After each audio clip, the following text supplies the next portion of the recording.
اسی طرح اگر ایت پر غور کیا جائے ادخلوا الجنۃ بما کنتم تعملون، سورۃ النحل کی آیت ہے کہ جنت میں داخل ہو جاؤ اعمال کی وجہ سے، جو تم نیک اعمال کرتے تھے ان کی وجہ سے تم جو ہو جنت میں داخل ہو جاؤ۔ تو یہاں سوال پیدا ہوتا ہے کہ جنت میں تو اعمال کی وجہ سے لوگ جا رہے ہیں، جا اعمال کی وجہ سے رہے ہیں، لیکن پھر بھی اعمال جو ہے وہ سامنے نہیں رکھنے، اس کا کرم سامنے رکھنا ہے، اپنے رب کا کرم جو ہے اس کی رحمت سامنے رکھنی ہے۔ پھر آپ نے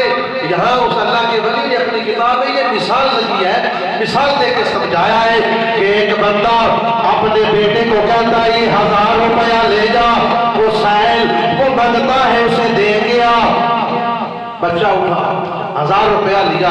اور جا کر وہ سائل کو دیا، اب بچہ واپس آیا بڑا خوش ہے، یعنی اور جب دے کے آتا ہے اس کا باپ اسے آگے سے انعام دیتا ہے کہ بیٹا تو نے بڑا کام کیا ہے، اس سائل کو منگتے کو 1000 روپیہ دے کے آیا ہے، یہ لے یہ تیرا انعام ہے۔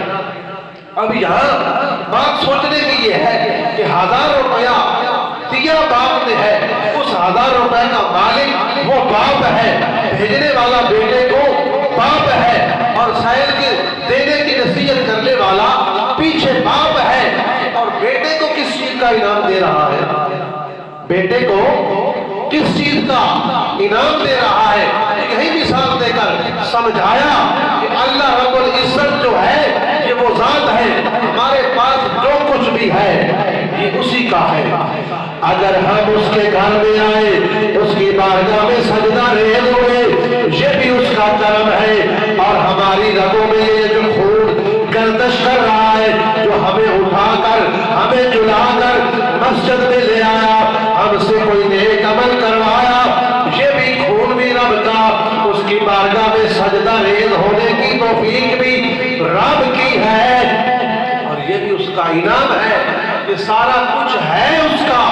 اور پھر اس کے ساتھ یہ کرم کر رہا ہے کہ ہمیں انعام بھی عطا کر رہا ہے، جنت ہمیں عطا کر رہا ہے، عمال کرنے کی توفیق بھی وہی دے رہا ہے، اپنی بارگاہ میں آنے کی سر جھکانے کی توفیق بھی وہی دے رہا ہے، پھر جنت کی سند بھی وہی دے رہا ہے کہ جنت اس کا کرم ہے، اور ہمارا کرم نہ ہو تو وہ اپنی بارگاہ میں کسی کو جھکنے ہی نہ دے، وہ اپنی بارگاہ میں کسی کو آنے ہی